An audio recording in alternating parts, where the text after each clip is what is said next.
Well, greetings and welcome to another fantastic episode of the Do Business Better podcast. It's me, Damian Mason. You knew that when you tuned in. Got a great program for you today. An interesting dude. I've just been talking to him before I hit the record button. His name is Brad Kent. I'm going to call him a food entrepreneur.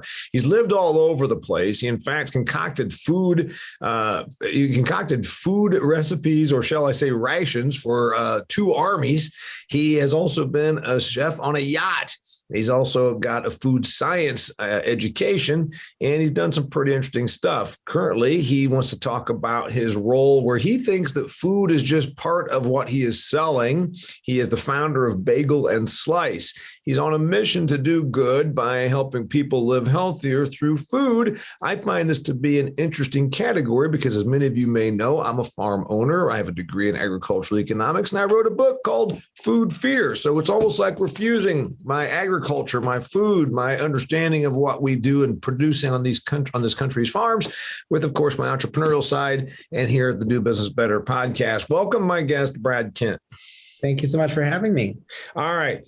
First off, you've been an entrepreneur for a long time, and I want to hear about you started making money doing something on your own as an entrepreneurial venture when you were a kid. Take me back there. Well, so as a kid, I remember even picking oranges from my yard, taking them of all places. I took them in front of the grocery store and was selling them there. I got in trouble with the manager and realized that I needed maybe a different approach to making money. And from there, my next business was auto detailing because I loved cars. I created a flyer, photocopied it, brought it to the neighbors' houses, and that day I had my first customer, and I did that business for about 7 years through college, and it certainly made me pretty popular in high school because I had more money than most kids did, and I would pay for other kids' stuff. Yeah, so that's cool. So you've been working for a long, long time. Then you hit the road and started traveling. You've got a degree from USC, right? Yeah, so I have a business degree from USC. I wanted to do something creative, so business seemed like the most creative thing I could do there with a degree that would actually make me money at the end. I wanted to do fine art, but I didn't think that would be as easy to have a successful life in.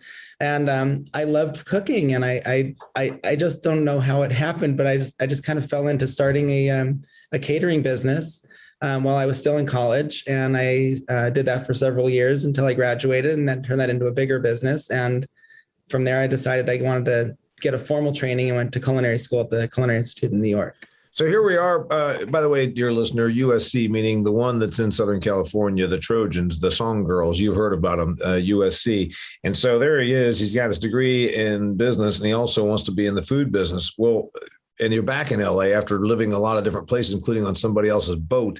But Wolfgang Puck, Spago, my God, Trader Vic's. I'm thinking of the places that are written about in songs and in popular media that are chef personality-driven businesses that are right there in your backyard in SoCal. Was that the motivation, or was it something else? It actually was somewhat related to where you're going, but it wasn't me. That I was thinking about cooking for celebrities because celebrities are in Los Angeles, and that a celebrity was going to discover me rather than me being the celebrity. Right. And that they would like the product or products that I created so much that my dream would be to use that celebrity backer to get me into a retail line of products that I could see on a grocery store shelf. That was my end goal, and I just wanted to get there any way I could. I thought culinary school was the right approach. It turned out to be, but it was not the most direct path. All right. So you've been involved when you were bopping around, and then, some of these things, like in your bio, you talk about you created food for armed forces. When I think about chef food, when I think about going to chef-inspired culinary experiences, I don't think about K-rations. So take me down that road. How the hell did that come up? That's how I created the position for myself. So the U.S.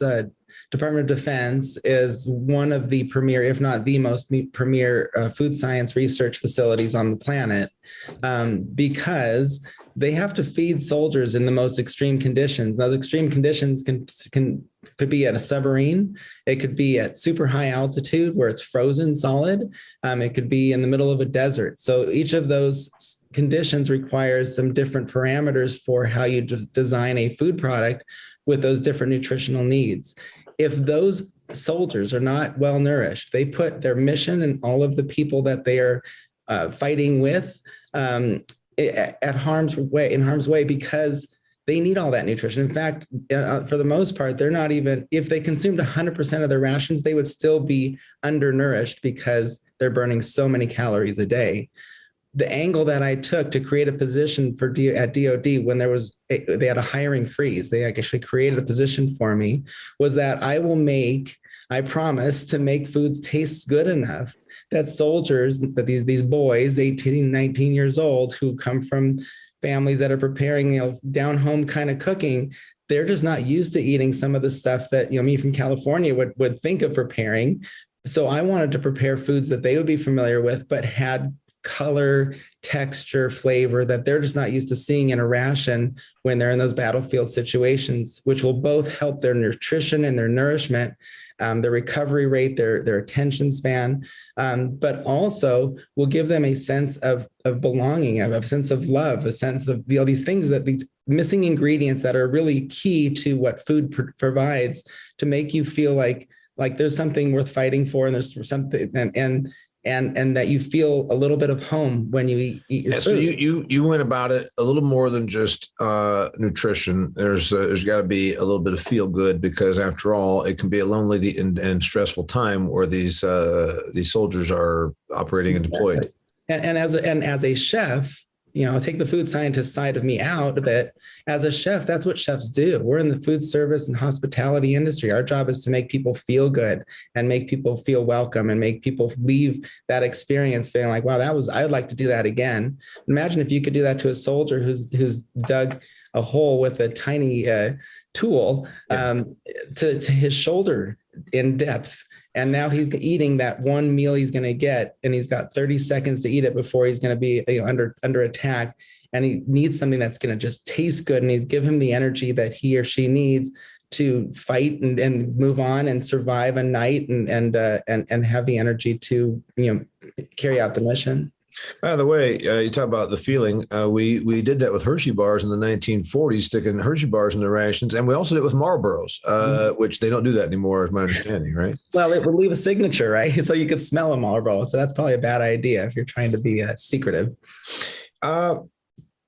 Tell me about then the starting in the business of the food business you created. So you started in the pizza thing. Tell me about that. Yeah, so it's a super circuitous path, as you can see. Like I did a lot of different things because I wanted to be an expert in food. And that's why I went to go work at DoD. I thought if I worked there, I'd be an expert. I could do anything and I'd be the best at it in the world.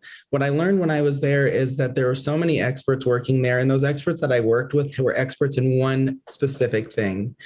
And one of them could be like emulsions. One of them could be lipids or antioxidants. And I thought, well, I need to do the same thing. And it's exactly what I learned in business school is if you do one thing and you do one thing really well, you can make an absolute career of it and make a position for yourself as a leader without having that sort of, that need to be an expert in everything. So I decided I was going to focus on one of three things. It was either going to be barbecue, pizza, or Mexican food. Okay. Barbecue, pizza, or Mexican. I like all those. I'm going to put them in order. Barbecue first, Mexican second, pizza third. Okay. This is going to be a good one. All right. Let's see if I can convince you that pizza is the best food on the planet. I like them all. I just don't get as excited about pizza as most people. But anyway, you went this path. And here's my first response, though. It's a crowded market.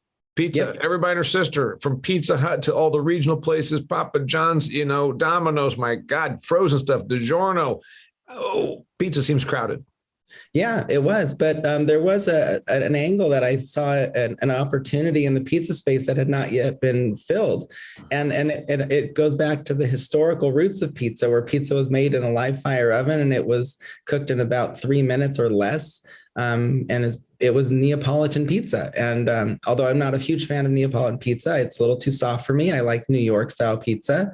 I thought that if I created an assembly line style pizza concept that had a pizza that you could prepare in maybe 5 minutes from start to finish, that you could get a pizza in the time that you could get a hamburger. I could create a fast food competitor in a space that had no real fast food competition. So I created a brand called Blaze Pizza. We have 350 locations now around the world in 7 countries. It was the fastest growing chain in history. And so it's turned out to be a good idea.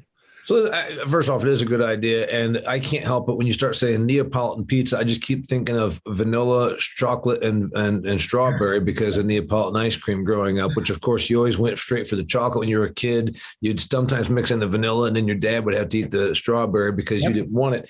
So anyway, 350 stores of Blaze Pizza. Right. And what's your position now? Are you out? Did you just found it, and then or do you get paid to be a consultant? I mean, you don't own all these. What's the story on Blaze Pizza now and you, Brad? So Blaze Pizza, the reason it was able to grow so fast is it's a franchise model. So I don't operate any of those locations. We have franchisees that do that, and I've had a lot of positions where I've had a lot of responsibilities, but I've always had the responsibility of food.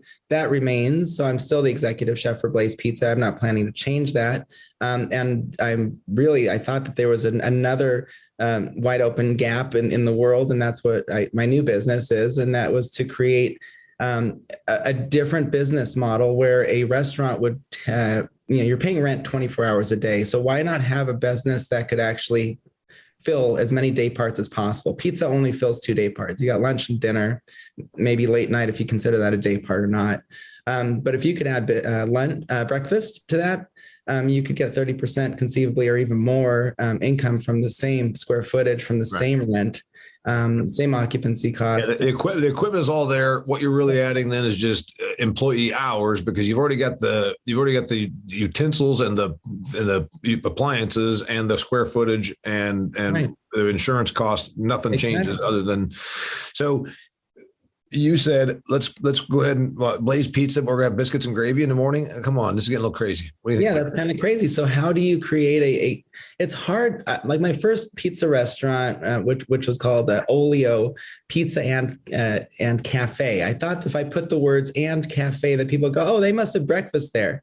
But it said pizza first, and we didn't have customers there coming in there before 11:30 asking for pizza, even though I had a really amazing breakfast menu where I was making pastries and things. Had a very expensive coffee program, and nobody cared because they thought it was a pizza place. And what do pizza people know about breakfast? Yep. So I thought that another attempt at that might be to do bagels and pizza. And by naming the business, which my new business is called Bagel and Slice, that put bagels first, because of course, instead of Olio Pizza and Cafe, the cafe part comes second. Bagel and Slice, the bagel comes first. So breakfast comes before lunch. It's really simple. I'm dumbing it down for you, and hopefully you get it. And so I like bagels. I like pizza. I'll go there for breakfast and lunch. Let's see if it works. Okay, so you came up with this win. Oh gosh, I've been wanting to do bagels longer than I've been interested in doing pizza even. But it took forever for me to figure the darn thing out. Yeah. And then as rent and occupancy costs and cost of doing business, especially in the Southern California region, got so extreme and almost absurd, I realized that if I wanted to open another restaurant that was going to be successful, it needed to be as small of a footprint as possible, and it needed to have 3 day parts of business. And that's why I decided to do this. This is something that's been in the back of my mind for probably 5 to 7 years. So what's Bagel and Slice look like now besides your shirt that you're wearing? By the way, dear listener, most of you listen to the audio, but some of you also watch the video. So if you are listening to this and you say, wait a minute, what are you talking about the video? You can see Brad Kent and me, and you can see all my other videos at the Damian Mason channel. Just go on YouTube, type in Damian Mason channel. Please hit subscribe. The more subscribers you get, then obviously the more people see it. And I have some really cool stuff out there. I have my Business of Agriculture podcast. I have all of my commentary videos. I even have demo reels from me on stage. And if you're really bored, you can go back and find old clips of me when I did my Bill Clinton impersonation political comedy act. So go to the Damian Mason channel and hit subscribe, please. You've got the shirt. What's Bagel and Slice look like right now as a business? Well, it's just in the final process of getting through the city. It's been a very long road, about 16, 17 months of construction, delays because of the world that we're living in with COVID. But we should be opening hopefully in the next 3 to 5 weeks. One store? One location to start. I don't expect it to be huge. It's not the idea of it. I wanted to create a family business that I could pass on to my kids that's easy to operate, highly profitable, and doing really good things for our communities. We're going to get to the good things for the community and some of your bigger mission about food. But before we do that, just because remember, we're about to hear doing business better, multiple revenue streams. It's an objective. I've been running my own business for 28 years. I'll be starting my 29th year this summer. Quit corporate in 1994. Generally, you get good at doing one thing and you just maximize the hell out of it. That's how you make your money. Whether you're self-employed or whether you have 100 employees, generally diversification can also be distracting. So you stick with what you're really good at. You ride your horse, right?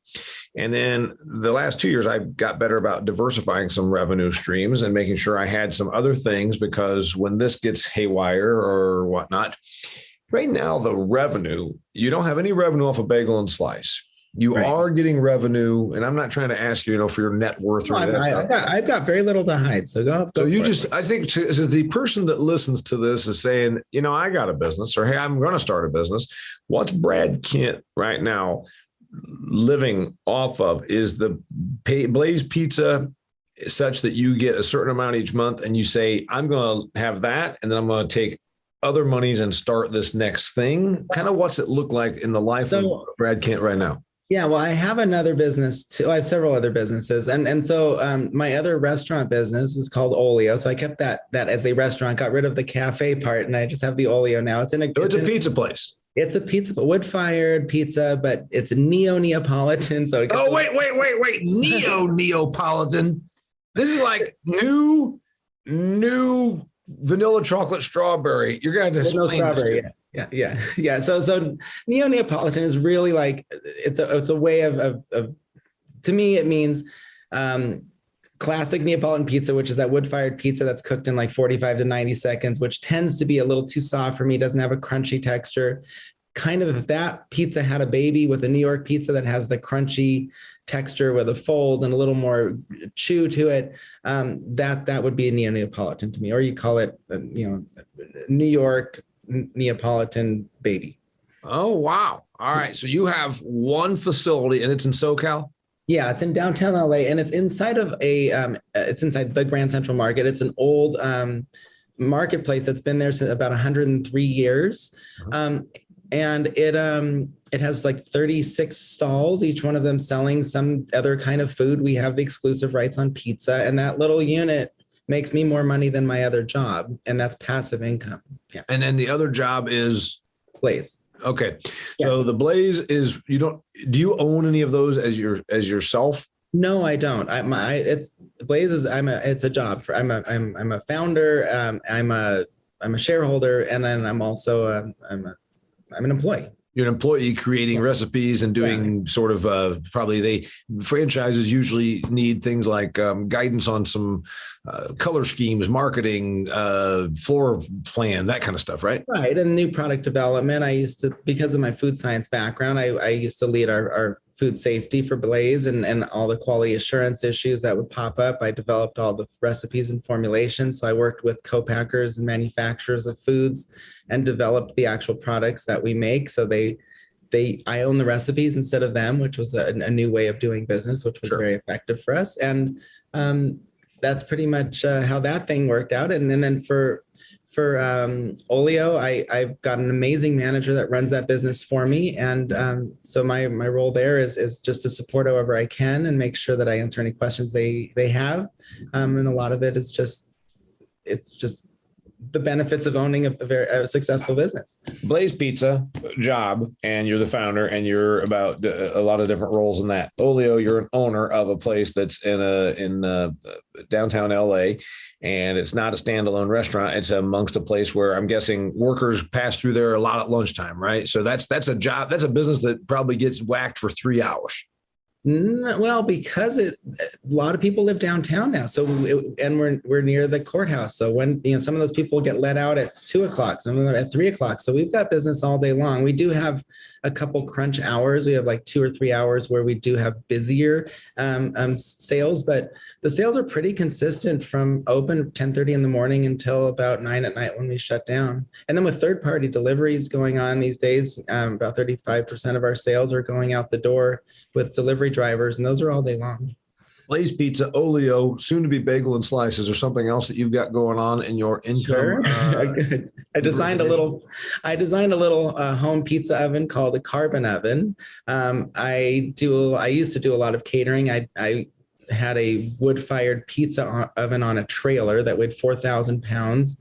It took about 8 to 12 hours to preheat, and it was a pain in the neck to haul around. It took a van to move it, and I couldn't move it once it was in place, and it was just a beast. And with the advent of ovens like the Uni and the Rock Box, these little portable ovens that have become extremely popular and very inexpensive, you could get results that rivaled the wood-fired oven that I've got at Olio, or even the gas oven that we use at Blaze. Those are $30,000 ovens, and I created an oven that's $699 that performs just as well.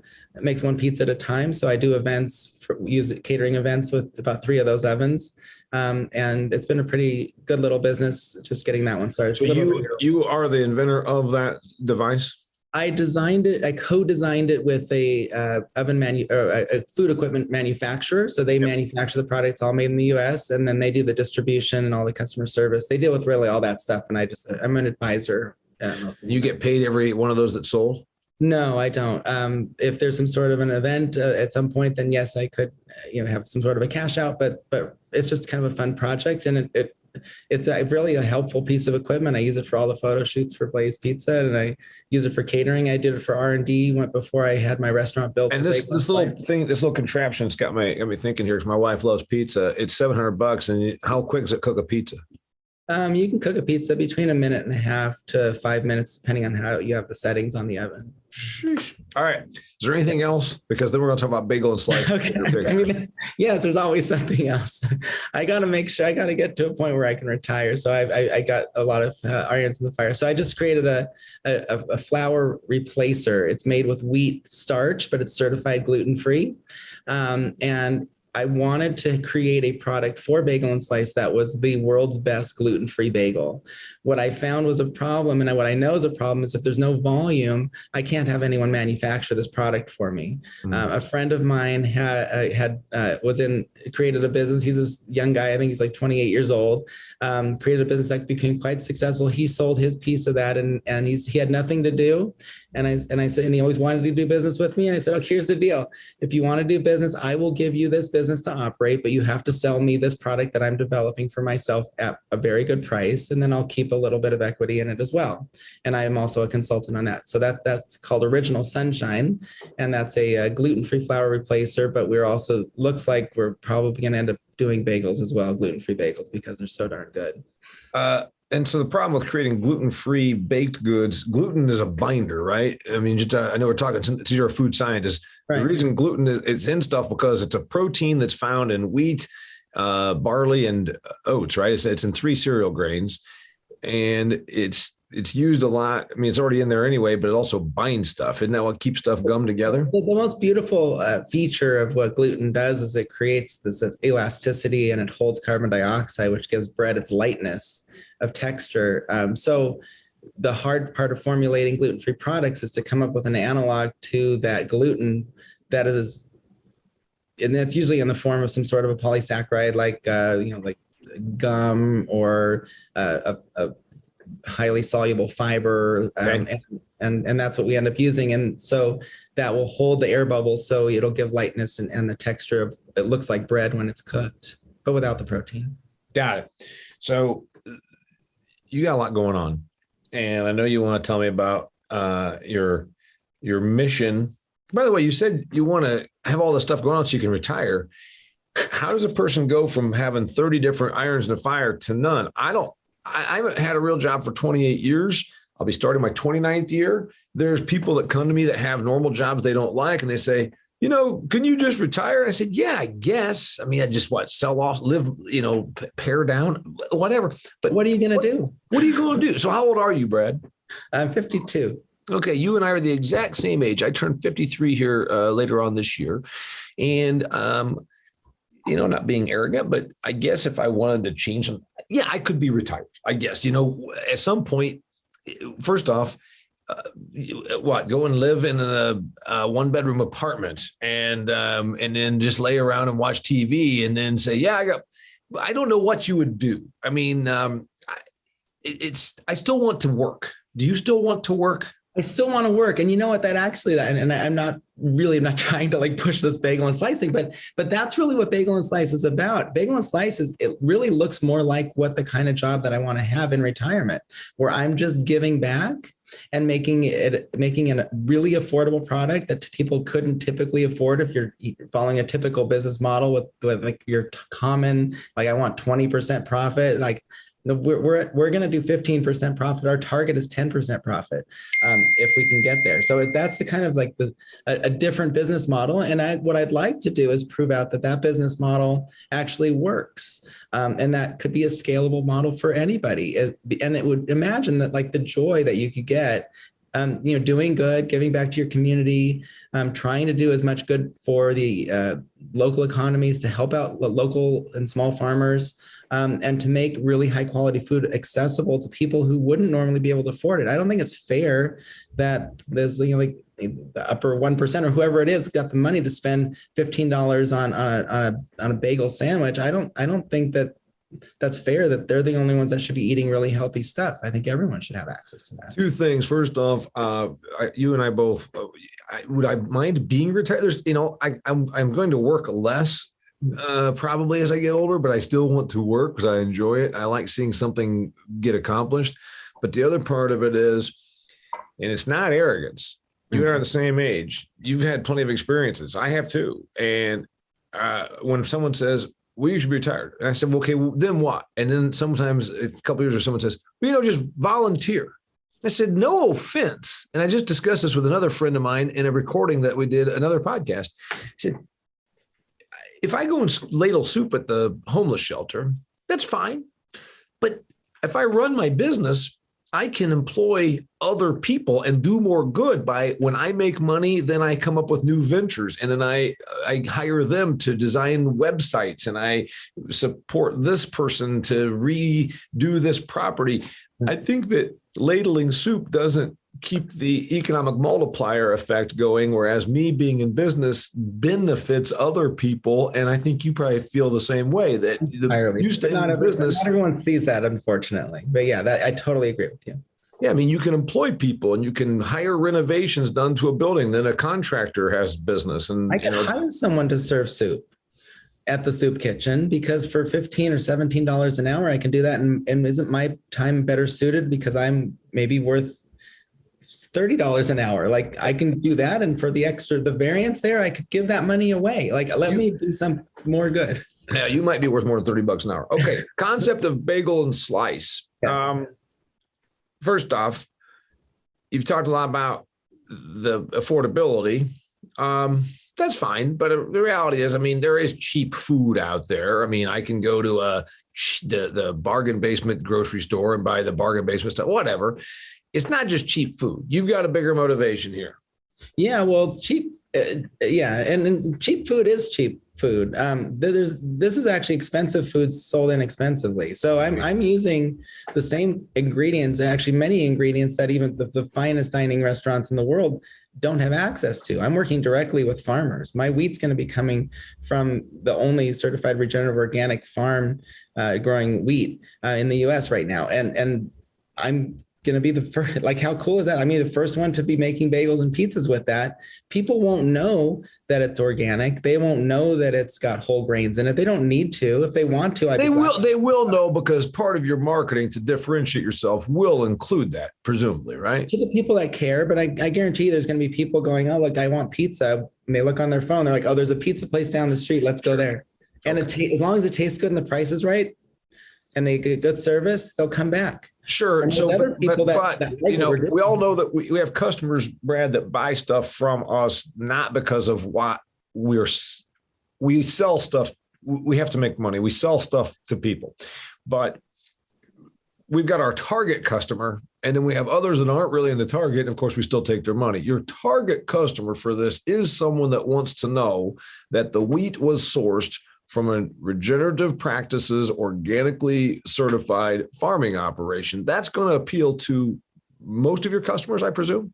I would think less than most, but I think that there's the vocal minorities of a lot. Like I'm serving vegan food there. That's a vocal minority. I'm serving vegetarian. I'm serving gluten-free. These are all distinct demographics that are within my community. So if I can win over all the vegans, and if I can win over all the gluten-free people, and if I can win over the people that care about the planet and saving the world, and I can also feed people that are like, you know what, I just want better quality food. I don't want to go to, let's say, no offense to like Little Caesars for their quality, but it's a very different quality than Little Caesars. We're not using garlic powder. We're not even using any chemicals in our dough to make it rise and hold air a certain way. We're not using chemicals that are like relaxing agents for the dough so that it's easier to stretch. This is a really clean, simple formulations. That's just, flour, salt, water, yeast, but the best flour, the best salt, the filtered water to get, to make it super clean, and fermented for 3 days to develop great flavor, more digestible, and made with a lot of love by artisans like that. That I think might be a winning combination. We'll see. I haven't opened yet, but when we open, okay, I'm going to throw one at you.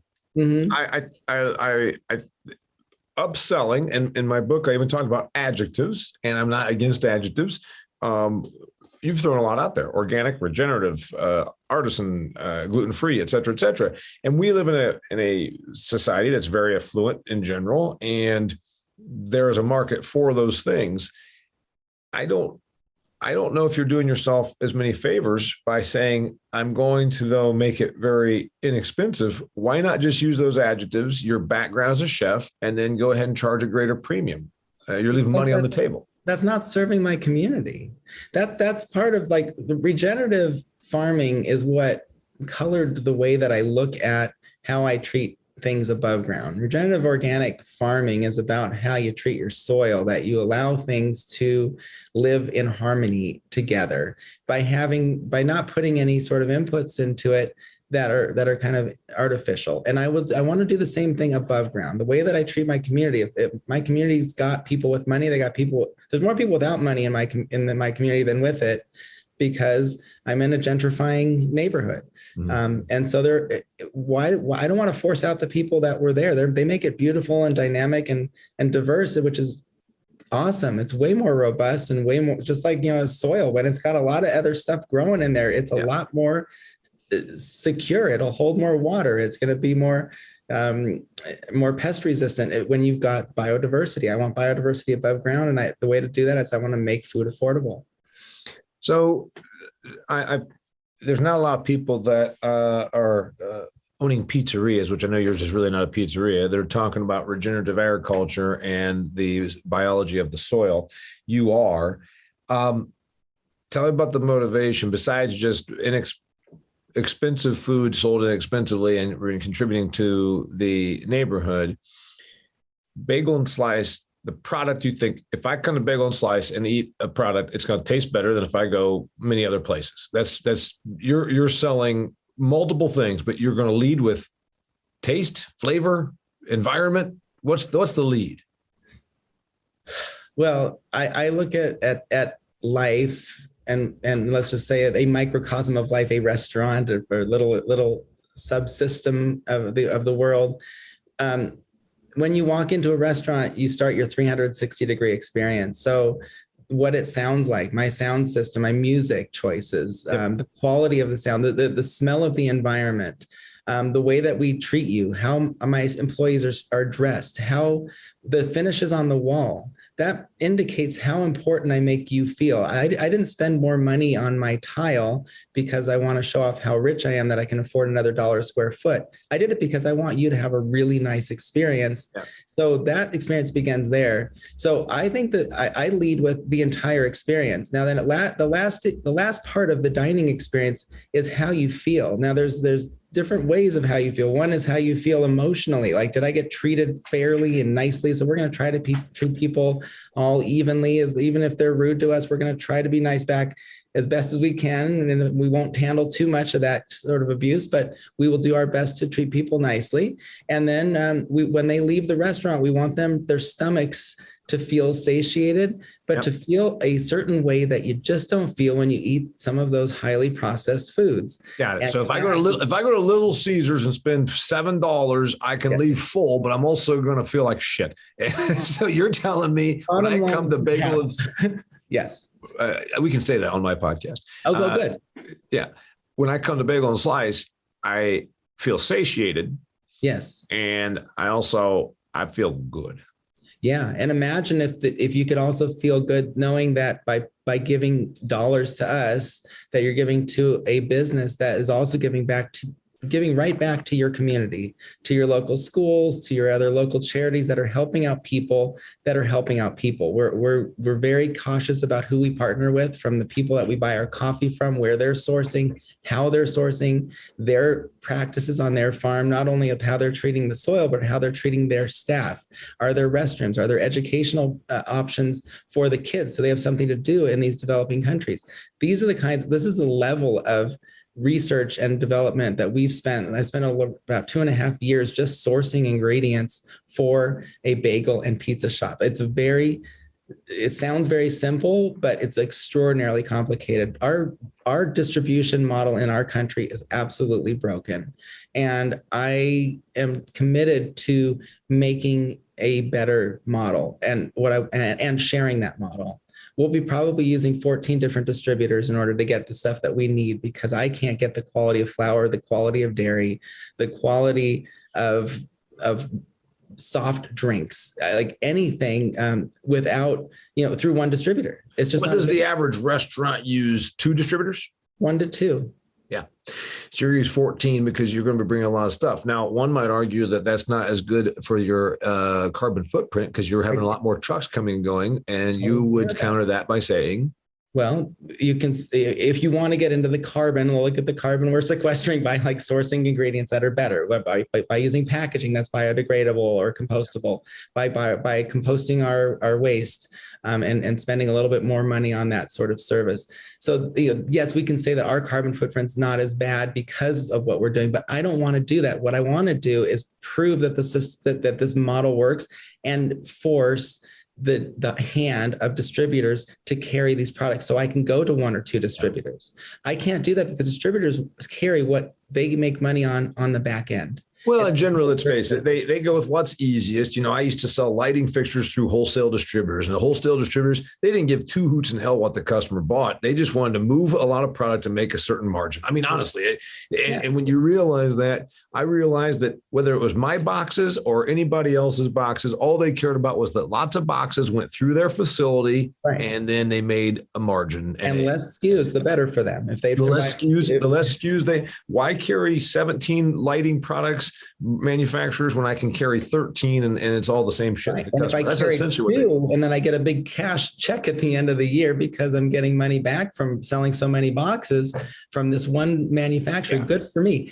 And I'm all for everybody making their fair share of money. I'm not even against the distributors making any less money than they're making. I don't want them to make less money than they're making today. No, you're talking about, you want a product mix. You want a higher quality of product mix. And I want my distributors to charge me more.